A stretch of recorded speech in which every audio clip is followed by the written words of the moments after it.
ಒಂದು ಸಂಯುಕ್ತ ಆಶ್ರಯದಲ್ಲಿ ಪ್ರತಿಭಾ ಪುರಸ್ಕಾರ ಸನ್ಮಾನ ಹಾಗೂ ಸಂವಾದ ಕಾರ್ಯಕ್ರಮ. ಈ ಕಾರ್ಯಕ್ರಮ ಬಹುಶಃ ನಮ್ಮದು ಬಯಲುಸೀಮೆ ನಾಡು, ಆದಾಗ್ಯೂ ಮಳೆರಾಯ ಬಂದು ಒಂದು ಮಲೆನಾಡಿನ ಸೊಬಗನ್ನೇ ಮೀರಿಸುವ ಒಂದು ವಾತಾವರಣವನ್ನು ನಿರ್ಮಿಸಿದ್ದಾನೆ.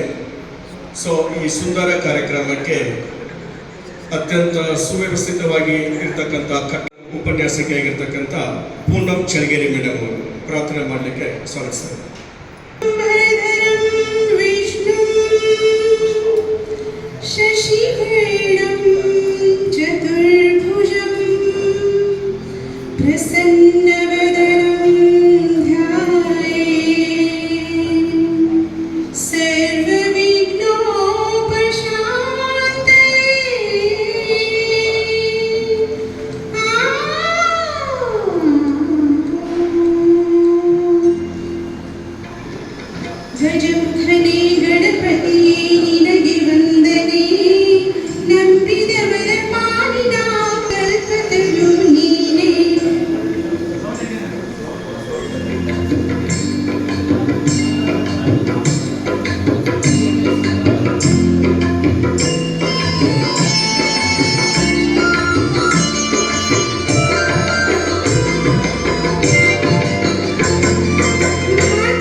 ಉಪನ್ಯಾಸಕರ ಸಂಘ ಬೆಂಗಳೂರು ಜಿಲ್ಲಾ ಘಟಕ ಬಾಗಲಕೋಟ್ ಹಾಗೂ ಶ್ರಮ ವಿಜ್ಞಾನ PU ಕಾಲೇಜ್ ಬಾಗಲಕೋಟ್ ಇವರ ಸಂಯುಕ್ತಾಶ್ರಯದಲ್ಲಿ ಇಂದು ಪ್ರತಿಭಾ ಪುರಸ್ಕಾರ ಸನ್ಮಾನ ಸಮಾರಂಭ ಹಾಗೂ ಸಂವಾದ ಕಾರ್ಯಕ್ರಮದ ವೇದಿಕೆಯ ಮೇಲೆ ಆಸೀನರಾಗಿರ್ತಕ್ಕಂಥ ಗಣ್ಯಮಾನ್ಯರನ್ನು ಸ್ವಾಗತಿಸುವುದು ನನ್ನ ಆದ್ಯ ಕರ್ತವ್ಯ.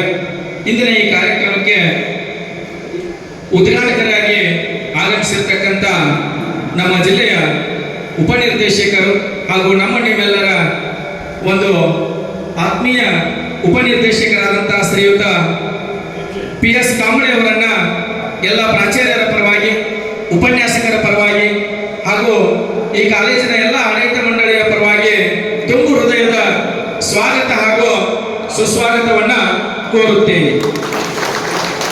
ಅದೇ ರೀತಿಯಾಗಿ ಈ ಕಾರ್ಯಕ್ರಮದ ಅಧ್ಯಕ್ಷತೆಯನ್ನು ವಹಿಸಿರ್ತಕ್ಕಂಥ ಈ ಕಾಲೇಜಿನ ರೂವಾರಿಗಳಾಗಿರ್ತಕ್ಕಂಥ ಶ್ರೀ LK ಕಾಮ ಅವರನ್ನ ಎಲ್ಲ ಪ್ರಾಚಾರ್ಯರ ಪರವಾಗಿ, ಉಪನ್ಯಾಸಕರ ಪರವಾಗಿ ತುಂಬು ಹೃದಯದ ಸ್ವಾಗತ ಹಾಗೂ ಸುಸ್ವಾಗತವನ್ನ ಕೋರುತ್ತೇನೆ.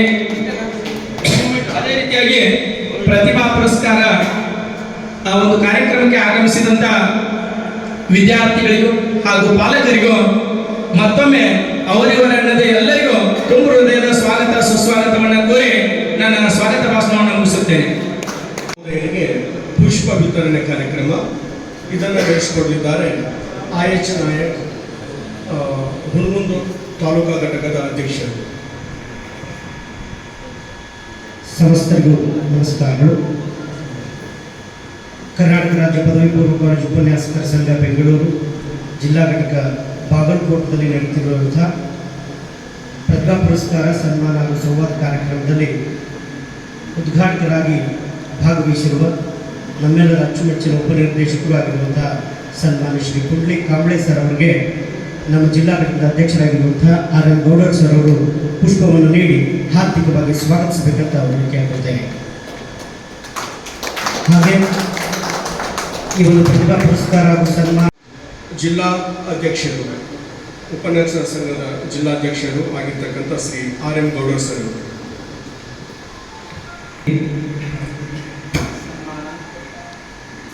ಪ್ರತಿಭಾ ಪುರಸ್ಕಾರ ಹಾಗೂ ನಮ್ಮ ಸಮಸ್ಯೆಗಳ ಕುರಿತಾದ PU ಸಮಸ್ಯೆಗಳ ಕುರಿತಾಗಿ ಸಂವಾದ ಇನ್ನೂ ಕಷ್ಟದ ಕೆಲಸ. ತೊಡೆದು ಹಾಕೋದು, ಅದನ್ನು ಹಸಿಗೆ ಹಾಕೋದು ಭಾಳ ಸರಳ ಕೆಲಸ. ಅದಕ್ಕೆ ನಾವೆಲ್ಲ ಉಪನ್ಯಾಸಕ ಬಂಧುಗಳಲ್ಲಿ ಒಂದು ಮನವಿ ಅಂತಂದರೆ, ಯಾವುದೇ ಸಂಘಟನೆ ಇರಲಿ, ಪ್ರಾಚಾರ್ಯರಿರಲಿ, ಉಪನ್ಯಾಸಕರಿರಲಿ, ನೌಕರ ಸಂಘಟನೆ ಇರಲಿ, ಉಪನ್ಯಾಸಕರಿಗೆ ಒಳ್ಳೆಯದನ್ನು ಮಾಡುವಂಥ ಯಾವುದೇ ಸಂಘಟನೆ ಇದ್ರೂ ಕೂಡ ನಾವು ಕೈ ಜೋಡಿಸೋಣ. ಉಪನ್ಯಾಸಕರಿಗೆ ತೊಂದರೆ ಮಾಡುವಂಥ ಸಂಘಟನೆಗಳಿದ್ದರೆ, ಸಂಘಟನೆಯಲ್ಲೇ ನಾನು ಸದಸ್ಯನಾಗಿದ್ದರೂ ಕೂಡ, ಸಾಮಾನ್ಯ ಸದಸ್ಯನಾಗಿದ್ದರೂ ಕೂಡ ಎಷ್ಟು ಮಟ್ಟಿಗೆ ಸಕ್ರಿಯವಾಗಿ ನಾನು ತೊಡಗಿಕೊಂಡಿದ್ದೀನಿ ಅನ್ನೋದು ಭಾಳ ಮುಖ್ಯ ಆಗ್ತದೆ. ಅದೇ ಮುಖ್ಯ ಆಗಬೇಕು.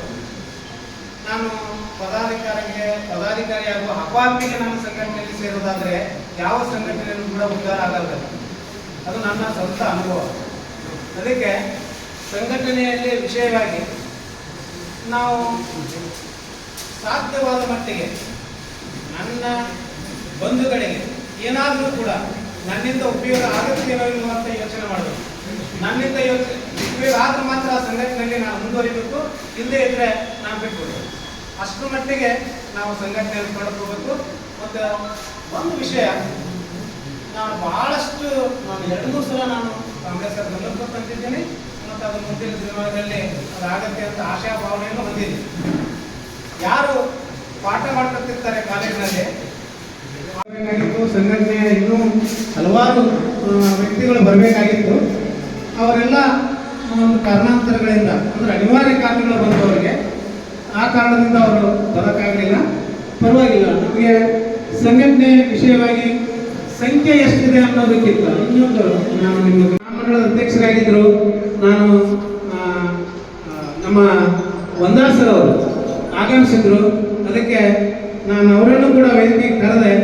ನಾನು ಕುಂದಿರೋದು ಮುಖ್ಯ ಅಲ್ಲ, ಇಲ್ಲಿ ನಮ್ಮನ್ನು ಬೆಂಬಲಿಸಿ ಬಂದವ್ರನ್ನ ಮೇಲೆ ಕುಂದಿರಿಸೋದು ಬಹಳ ಒಳ್ಳೆಯ ಕೆಲಸ ಅಂತ ಹೇಳಿ ನಾನು ತಿಳ್ಕೊಂಡಿದ್ದೀನಿ ವೈಯಕ್ತಿಕವಾಗಿ. ಆ ಕೆಲಸದಿಂದ ಅವರನ್ನು ತುಂಬ ಹೃದಯದಿಂದ ಸ್ವಾಗತಿಸ್ತೇನೆ. ಹಾಗೆ ನಮ್ಮ ಗೌಡರವರು ಬಂದರು, ವಿವೇಕಗೌಡರವರು. ಅದಕ್ಕೆ ನಾವು ಕಾಡಿನಲ್ಲಿ ಯಾರ ಹೆಸರಿದೆಯೋ ಯಾರ ಹೆಸರಿಲ್ಲೋ ಅನ್ನೋದಕ್ಕಿಂತ ನಾನು ಒಂದು ತತ್ವ ಸಿದ್ಧಾಂತವನ್ನು ಇಟ್ಕೊಂಡು ಬಂದಿರೋದ್ರಿಂದ ನಾನು ಎಲ್ಲರಿಗೂ ಗೌರವ ಕೊಡಬೇಕಾಗಿರುವಂಥ ನಮ್ಮ ಮಾತನಾಡಿದ RM ಗೌಡ ಸರ್ ಅವರಿಗೆ ಅಭಿನಂದನೆಗಳು. ಈಗ ಈ ಕಾರ್ಯಕ್ರಮ ಉದ್ಘಾಟನೆಯ ಒಂದು ಹಂತಕ್ಕೆ ಬಂದಿದ್ದೇವೆ. ಉದ್ಘಾಟನಾ ಕಾರ್ಯವನ್ನು ನಮ್ಮ ನೆಚ್ಚಿನ ಉಪನಿರ್ದೇಶಕರಾದ ಮಾನ್ಯ ಶ್ರೀ ಪುಂಡ್ಲಿಕ್ ಕಾಂಬ್ಳೆ ಸರ್ ಅವರ ನಾಯಕತ್ವದಲ್ಲಿ ನೀರೆಲ್ಲರ ಮುಖಾಂತರ ಕಾರ್ಯಕ್ರಮವನ್ನು ನಿರ್ವಹಿಸಲಿಕ್ಕೆ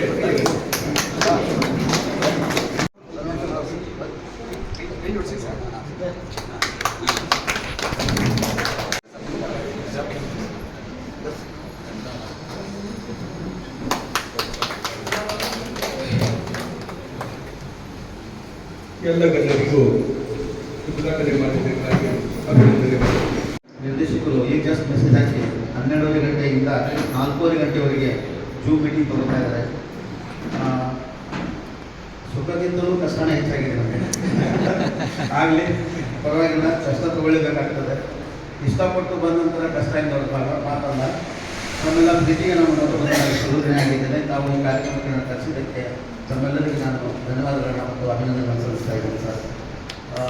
ಸರ್ ಅವರು, ನಿಜಗೌಡ ಸರ್ ಅವರು, ನಾನು ನೋಡ್ತಾ ಇದ್ದೇನೆ ಕಳೆದ ಸುಮಾರು ವರ್ಷದಿಂದ ಅವರು ಒಳ್ಳೆಯ ಚಟುವಟಿಕೆಯಲ್ಲಿ ಭಾಗವಹಿಸಿ ನಮ್ಮೆಲ್ಲರಿಗೆ ನ್ಯಾಯಯುತವಾಗಿ ಮಾರ್ಗದರ್ಶನ ಮಾಡಿ ಮುಂಚೂಣಿಯಲ್ಲಿದ್ದು ಎಲ್ಲ ಇಲಾಖೆ ಕೆಲಸ ಮಾಡ್ತಾ ಇದ್ದಾರೆ. ಅವರಿಗೆ ವೈಯಕ್ತಿಕವಾಗಿಯೂ ಕೂಡ ನಮ್ಮ ಅಭಿನಂದನೆ ಸಲ್ಲಿಸ್ತಾ ಇದ್ದೀವಿ. ಈ ಕಾರ್ಯಕ್ರಮವನ್ನು ನಾನು ವಿದ್ಯುಕ್ತವಾಗಿ ಉದ್ಘಾಟನೆ ಮಾಡಿದೆ ಅಂತ ನಾನು ಘೋಷಿಸುತ್ತಾ, ಮಿತ್ರರಾಗಿರ್ತಕ್ಕಂಥ ಗೌಡ ಸರ್ ಅವರು ಕೆಲವೊಂದು ವಿಷಯಗಳನ್ನೆಲ್ಲ ಪ್ರಸ್ತಾಪಿಸಿದರು. ನಾನು ಕೂಡ ಸಾಯಂಕಾಲವರೆಗೆ ನಿಮ್ಮ ಜೊತೆಗೆ ಇದ್ದು, ಏನೇ ಇದ್ದರೂ ಕೂಡ ಸಮಕ್ಷವಾಗಿ ನಿಮ್ಮ ಜೊತೆಗೆ ಮಾತುಕತೆ ಮೂಲಕ ಏನೇ ಸಮಸ್ಯೆ ಇದ್ರೂ ಪರಿಹಾರ ಕಂಡುಕೋಬೇಕಂತ ಉದ್ದೇಶ ಇದ್ದವನೇ. ಆದರೆ ಅನಿವಾರ್ಯ ಕಾರಣಕ್ಕಾಗಿ ನಾನು ಹೋಗಬೇಕಾಗಿದೆ, ದಯವಿಟ್ಟು ಕ್ಷಮಿಸಿ. ಜ್ವರ ಜೊತೆಗೆ ನೆಗಡಿ ಆಗ್ತದೆ, ನೆಗಡಿ ಜೊತೆಗೆ ಕೆಮ್ಮಾಗ್ತದೆ, ಕೆಮ್ಮಾಗಿ ನಿಮೋನಿಯಾ ಆಗ್ತದೆ, ನಿಮೋನಿಯಾ ಆಗಿ ಕ್ಯಾನ್ಸರ್ ಆಗ್ತದೆ, ಕ್ಯಾನ್ಸರ್ ಆಗಿ ಮತ್ತೆ ಯಾವುದಾದ್ರೂ ಡಿಸೀಸಸ್ ಆಗ್ತವೆ. ಹೀಗಾಗಿ ನಾ ಬಂದ ತಕ್ಷಣ ನನಗೆ ಒಂದು 108 ಡಿಸೀಸಸ್ ಬಂದ್ಬಿಟ್ಟು ದಯವಿಟ್ಟು ಕ್ಷಮಿಸ್ಬೇಕು ಸರ್. ಸ್ವಲ್ಪ ಲಿಬ್ರಲ್ ಆಗಿಬಿಟ್ಟು ನನ್ನ ಪರಿಸ್ಥಿತಿ ನಿಮ್ಗೆ ಗೊತ್ತು. ಬಹುಶಃ ನನ್ನ ಜಾಗದಲ್ಲಿ ನಮ್ಮ ಅಕೌಂಟ್ ಪೋಸ್ಟಿಂಗ್ ಕೊಟ್ಟು ಮಾಡಿ ಸರ್, ಆದರೆ ನನ್ನ ಜಾಗದಲ್ಲಿ ಯಾರಾದ್ರಿಂದ ಹಾರ್ಟ್ ಅಟ್ಯಾಕ್ ಸತ್ತು ಹೋಗೋಣ. ಕಾನ್ಸ್ಟೇಬಲ್ DDPO ಏನಿದ್ರಲ್ಲ ಅವ್ರು ಟ್ರಾನ್ಸ್ಫರ್ ಆಯಿತು ಸರ್. ನನಗೆ ಸರ್ಕಾರದಲ್ಲಿ ಕೊಟ್ಟರು ಸರ್. ಅವಾಗ ತಾವು ಬೇಕಾಗಿದ್ದಾರೆ ಅವರಿಗೆ.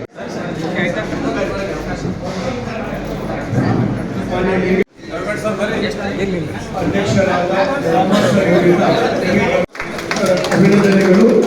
ಸನ್ಮಾನಿಸಿದ ಹಾಗೂ ಸನ್ಮಾನಕ್ಕೆ ಒಳಪಟ್ಟ ಗಣ್ಯರಿಗೆ ಎಲ್ಲರೂ ಬರೀ ಸರ್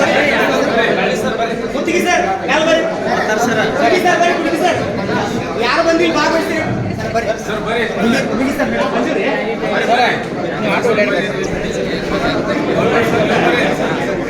ಸರ್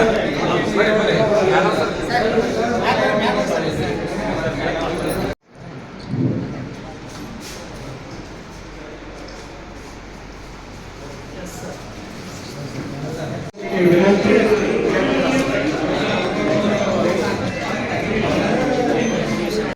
ವಿಭಾಗದ ವಿದ್ಯಾರ್ಥಿಗಳಿಗೆ ಸ್ಮಾರಕ ಪುರಸ್ಕಾರ. ಅದಕ್ಕಿಂತ ಮೊದಲು ಶ್ರೀ ಭೀಮನಗೌಡ ಆತ್ಮೀಯರು ಹಾಗೂ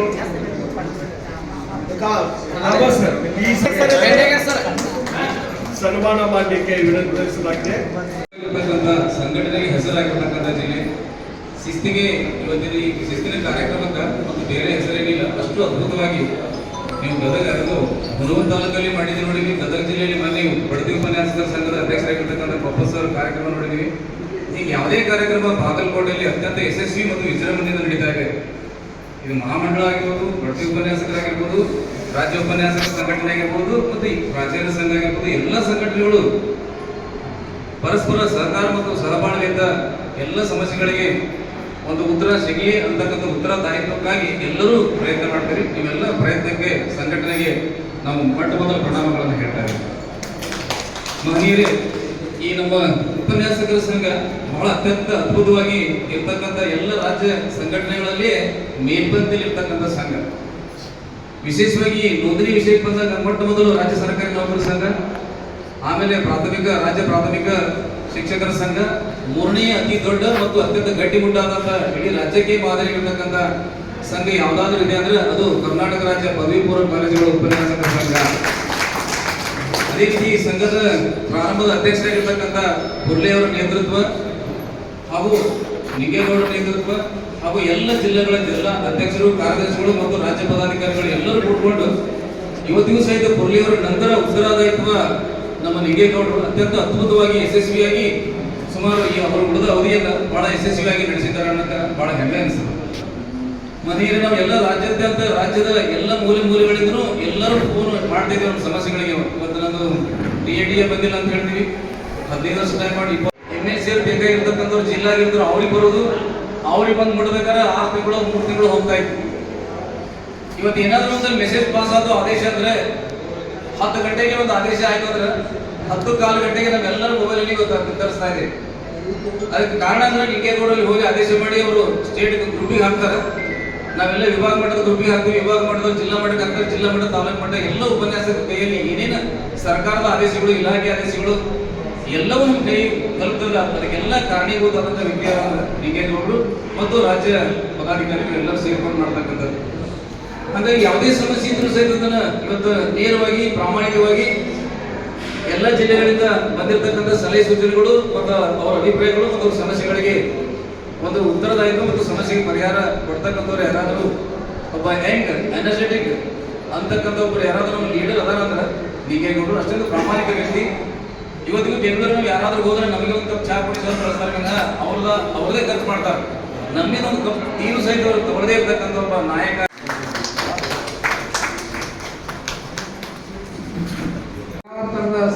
ಸಂಘಟನೆಗಳಿದ್ವು ಸರ್. ನಾವು ಇಂಥ ಸಂಘಟನೆಗಳಾಗ ಹಿಂಗೆ ಪದಾಧಿಕಾರಿ ಅದೀವಿ, ನಿಮ್ಮ ಸಂಘದಾಗ ಹೆಂಗೆ ನಾವು ಬರೋಕ್ಕಾಗತ್ರಿ, ಮೆಂಬರ್ ಆಗಬೇಕಾಗತ್ರಿ, ಹಿಂಗೆಲ್ಲ ಕ್ವಶನ್ ಇದೆ.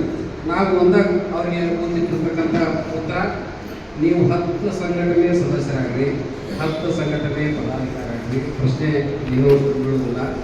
ಅದ್ರ ಜೊತೆಗೆ ಇದು 11ನೇ ಅಂತ ತಿಳ್ಕೊಂಡು ಮೆಂಬರ್ ಆಗ್ರಿ, ಇಲ್ಲಿಯೂ ಪಾಲ್ಗೊಳ್ರಿ, ಅಲ್ಲಿಯೂ ಪಾಲ್ಗೊಳ್ರಿ, ನಾವು ಪಾಲ್ಗೊಳ್ತೀವಿ, ಅಲ್ಲಿಯೂ ನೀವು ಇಲ್ಲಿ ಪಾಲ್ಗೊಳ್ರಿ.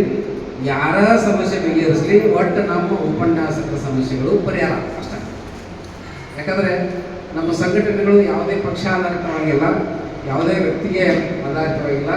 ಸಂಘಟನೆಗಳ ಮೂಲ ಉದ್ದೇಶ ಏನಂದರೆ ನಮ್ಮ ವೃತ್ತಿ ಬಾಂಧವರಿಗೆ ಸಿಗಬೇಕಾದ ಬೇಕಾದಂತಹ ನ್ಯಾಯಯುತವಾದಂತಹ ಸೌಕರ್ಯಗಳು ಸವಲತ್ತುಗಳು ಕಾಲಕ್ಕೆ ಸಿಗಬೇಕು. ಅದು ನನ್ನಿಂದ ಸಿಗುತ್ತೋ, ಇನ್ನೊಬ್ಬರಿಂದ ಸಿಗುತ್ತೋ, ಇನ್ನೊಂದು ಸಂಘಟನೆಯಿಂದ ಸಿಗುತ್ತೋ, ಇನ್ನೊಂದು ವ್ಯಕ್ತಿಯಿಂದ ಸಿಗುತ್ತೋ. ಉಪನಿರ್ದೇಶಕರಾದಂತಹ ಪುಂಡಲಿಕ ಕಾಂಬ್ಳೆ ಅವರು ವೇದಿಕೆಯಿಂದ ನಿರ್ಗಮಿಸಿದರೆ ಅವರು ಕೂಡ ನಾನು ಈ ಸಂದರ್ಭದಲ್ಲಿ ನೆನಪು ಮಾಡ್ತಾ, ಈ ಕಾರ್ಯಕ್ರಮದ ಅಧ್ಯಕ್ಷತೆಯನ್ನು ವಹಿಸಿರುವಂತಹ ಸನ್ಮಾನ್ಯ ಎಲ್.ಕೆ. ಕಾಮರ್ ಅವರು ಅಧ್ಯಕ್ಷರು, ಈ ಶ್ರಮ ವಿಜ್ಞಾನ ಪದವಿ ಮಹಾವಿದ್ಯಾಲಯ, ಅದೇ ರೀತಿಯಾಗಿ ಈ ವೇದಿಕೆಯಲ್ಲಿ ಆಸೀನರಾಗಿರುವಂತಹ ಕರ್ನಾಟಕ ರಾಜ್ಯ ಪದವಿ ಪೂರ್ವ ಕಾಲೇಜಿನ ಉಪನ್ಯಾಸಕರ ಸಂಘದ ಕೇಂದ್ರ ಕಾರ್ಯಕಾರಿ ಸಮಿತಿಯ ಸದಸ್ಯರಾದಂತಹ ಶ್ರೀಶೈಲ ವೀರ್ ಕವಿ ಅವರೇ, ಪಕ್ಕದ ಹುಬ್ಬಳ್ಳಿ ಧಾರವಾಡ ಪದವಿ ಪೂರ್ವ ಕಾಲೇಜಿನ ಉಪನ್ಯಾಸಕರ ಸಂಘದ ಕಾರ್ಯಾಧ್ಯಕ್ಷರಾದಂತಹ ರಂಗಣ್ಣವರೇ, ಮತ್ತು ಇದೇ ಸಂಸ್ಥೆಯ ಇದಾಗಿರುವಂತಹ ಗೌಡರವರೇ, ಪಕ್ಕದ ಜಿಲ್ಲೆಯ ಬಿಜಾಪುರದ ಅಧ್ಯಕ್ಷರಾಗಿರುವಂತಹ ಶ್ರೇಷ್ಠ ಶಿಕ್ಷಕ ಪ್ರಶಸ್ತಿಗೆ ಭಾಜನರಾಗಿರುವಂತಹ ನಮ್ಮ ಲಿಂಗಾನಂದ ಕವಿಮಠ್ ಸರ್ ಅವರೇ, ಮತ್ತು ಬೆಂಗಳೂರು ಮೇಡಮ್ ಅವರೇ, ಈ ಸಂಘಟನೆಯ ಕಾರ್ಯದರ್ಶಿಗಳಾದಂಥ ನಾಗರತ್ನ ಮೇಡಮ್ ಅವರೇ, ಖಜಾಂಚಿಗಳಾದಂಥ ನರೇಗೌಡರವರೇ, ಈ ತಾಲೂಕಿನ ಅಧ್ಯಕ್ಷರಾದಂಥ ಬೆಳಗೇರ್ ಸರ್ ಅವರೇ, ಗೌಡರ್ ಸರ್ ಅವರೇ, ಅವರಿವರಿಂದಲೇ ಉಪನ್ಯಾಸಕ ಸಂಘಟನೆಯ ಎಲ್ಲ ಪದಾಧಿಕಾರಿಗಳೇ, ತಾಲೂಕು ಅಧ್ಯಕ್ಷರೇ, ಪ್ರಧಾನ ಕಾರ್ಯದರ್ಶಿಗಳೇ, ಖಜಾಂಚಿಗಳೇ, ಕಾರ್ಯಾಧ್ಯಕ್ಷರೇ, ಪ್ರಾಚಾರ್ಯರೇ, ಮತ್ತೆ ನನ್ನ ಹೆಚ್ಚಿನ ಕೂಡ ದಸರಾ ಹಬ್ಬದ ರಜೆಯಲ್ಲಿದ್ದರೂ ಕೂಡ ಅನಿವಾರ್ಯವಾಗಿ ಯಾಕೆ ಇದನ್ನು ಹಮ್ಮಿಕಬೇಕು ಅಂತಂದ್ರೆ, ಈಗ 15 ದಿನದ ಹಿಂದೆ ನಮ್ಮ ಉಪನ್ಯಾಸಕರ ಸಂಘದ ಒಂದು ಕೇಂದ್ರ ಕಾರ್ಯಕಾರಿ ಸಮಿತಿ ಸಭೆ ಇತ್ತು. ಅವಾಗ ನಾನು ಬಾಗಲಕೋಟೆ ಜಿಲ್ಲೆ ಜಿಲ್ಲಾ ಕೇಂದ್ರ ಬಂದಿರೋಕ್ಕಾಗಲಿಲ್ಲ. ಹಿಂದೆ ಕಳೆದ ವರ್ಷ ಮುನ್ಗುಂದದಲ್ಲ ಒಂದು ಕಾರ್ಯಕ್ರಮ ಮಾಡಿದ್ದು. ಗೌಡರು ಈ ಜಿಲ್ಲೆಯಲ್ಲಿ ಉಪನ್ಯಾಸಕರ ಸಂಘನೇ ಇಲ್ಲ, ಬೇರೆ ಬೇರೆ ಸಂಘಟನೆಗಳವೇ ಇದ್ದಂಥ ಸಂದರ್ಭದಲ್ಲಿ ಪಾಪ ಬಹಳ ಪ್ರಾಮಾಣಿಕವಾಗಿ ನಿರಂತರವಾದ ಪ್ರಯತ್ನ ಪಟ್ಟು ಒಂದು ಸಂಘಟನೆಯನ್ನು ಬಹಳ ಗಟ್ಟಿಮುಟ್ಟಾಗಿ ಕಟ್ಟಿಸಿದ್ರು. ಬೇಡಬೇಕೆಲ್ಲ ಸಹಕಾರದಿಂದಾಗಿ ಅದು ಅನಿವಾರ್ಯತೆ ಇತ್ತು ಈ ಜಿಲ್ಲೆಗೆ.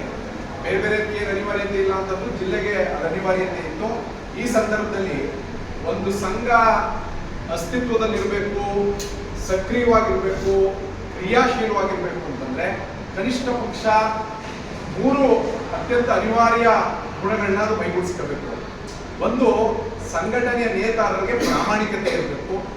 ಎರಡನೇದು, ನಮ್ಮ ಬಂಡವಾಳಗಾರರೇ, ಸ್ಟೇಕ್ ಹೋಲ್ಡರ್ಸೇ ನಮ್ಮ ಉಪನ್ಯಾಸಕರು, ಲೆಕ್ಚರ್ಗಳು, ಪ್ರಿನ್ಸಿಪಾಲ್ರು, ಅವರ ಸಮಸ್ಯೆಗಳಿಗೆ ಗೌರವಯುತವಾಗಿ ಸ್ಪಂದಿಸೋ ಕೆಲಸ ಮಾಡಬೇಕು. ಮೂರನೇದು, ನಾವು ಮಾಡುವಂಥ ಕೆಲಸಕ್ಕೆ ಮೊದಲು ಪ್ರಾಮಾಣಿಕತೆ ಇರಬೇಕು.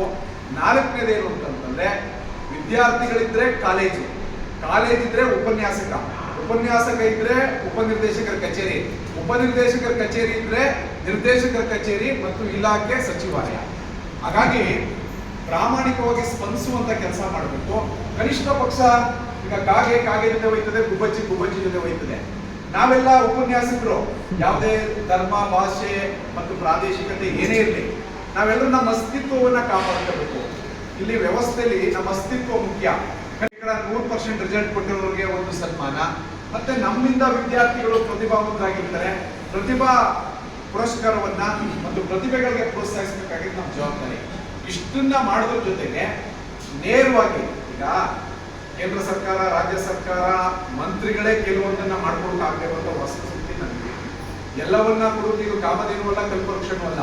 ಆದಾಗ್ಯೂ ಪ್ರಾಮಾಣಿಕತೆಯನ್ನು ಉಳಿಸ್ಕೋಬಹುದು, ಸ್ಪಂದಿಸೋ ಕೆಲಸ ಮಾಡಬಹುದು. ಸುಳ್ಳೇನು ತುಂಬಾ ದಿನ ಹೇಳ್ಬೇಕಾದ ಅವಶ್ಯಕತೆ ಇಲ್ಲ. ಸತ್ಯಗಳು ಕೂಡ ಬದುಕಬಹುದು ಅಂತ ಬಹಳಷ್ಟು ಜನ ಅವರ ಪ್ರಮಾಣ ಕಡಿಮೆ ಇರ್ಬೋದು. ಸಮಸ್ಯೆಗಳಿಗೆ ಸತ್ಯವನ್ನೇ ಹೇಳ್ಬೇಕು, ಆದ್ರೆ ಆಯ್ತದೆ ಅಂತ ಹೇಳ್ಬೇಕು, ಇಲ್ಲ ಆಗಲ್ಲ ಅಂತ ಹೇಳ್ಬೇಕು, ಈ ಕಾರಣಕ್ಕೆ ಆಗಲ್ಲ ಅಂತ ಹೇಳ್ಬೇಕು. ಸುಮ್ಮನೆ ನಾವು ಇವತ್ತು ಆಯ್ತದೆ, ಮಧ್ಯಾಹ್ನಕ್ಕೆ ಆಯ್ತದೆ, ನಾಳೆ ಬಾ ಮಧ್ಯಾಹ್ನ ಬಾ ಸಂಜೆಗೆ ಆಯ್ತದೆ, ಇದನ್ನ ತುಂಬಾ ದಿನ ಹೇಳೋಕ್ಕಾಗೋದಿಲ್ಲ. ಯಾಕೆಂದ್ರೆ ಯಾವುದೋ 3 ಗಂಟೆ ಪಿಕ್ಚರ್ ಅಲ್ಲ. ಸಾರ್ವಜನಿಕ ಬದುಕಲ್ಲಿ 30-35 ವರ್ಷ ಸೇವೆ ಸಲ್ಲಿಸ್ತೀವಿ. ನಾನೇನು ಅಂತ ನನ್ನ ಪತ್ನಿಗೆ, ನನ್ನ ತಾಯಿಗೆ, ನನ್ನ ಮಕ್ಕಳಿಗೆ ಗೊತ್ತಿರೋದು ನನ್ನ ಯೋಗ್ಯತೆ ಏನು ಅಂತ. ಇನ್ನು ಸಾರ್ವಜನಿಕ ಬದುಕಲ್ಲಿ ನಮ್ಮ ಯೋಗ್ಯತೆ ಸಾಬೀತುಪಡಿಸ್ಕೋಬೇಕು ಅಂದ್ರೆ ಒಂದಷ್ಟು ಪ್ರಾಮಾಣಿಕವಾಗಿ ಪ್ರಯತ್ನ ಪಡಬೇಕು. ಯಾಕೆ ಇವೆಲ್ಲ ಈ ವಿಚಾರಗಳು ಚರ್ಚೆಗೆ ಬಂದು ಅಂತ ಹೇಳಿದ್ರೆ,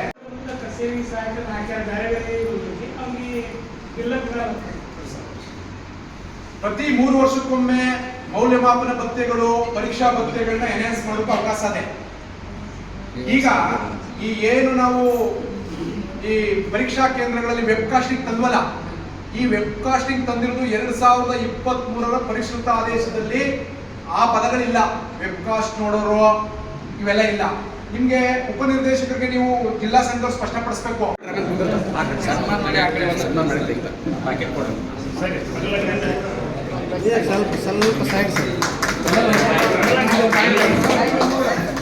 ಮುಂದಕ್ಕೆ ಕೇಳ್ತಿರ್ತಾರ. IAS ಕ್ಯಾಡರ್ವರಿಗೂ ಏನೂ ಗೊತ್ತಿರಂಗಿಲ್ಲ, ಯಾಕಂದ್ರೆ ನಮ್ಮ ಸಮಸ್ಯೆಗಳು ಅವ್ರಿಗೆ ಏನು ಗೊತ್ತಿರಂಗಿಲ್ಲ. ನಮ್ಮ ಸಮಸ್ಯೆ ಗೊತ್ತಿರೋದು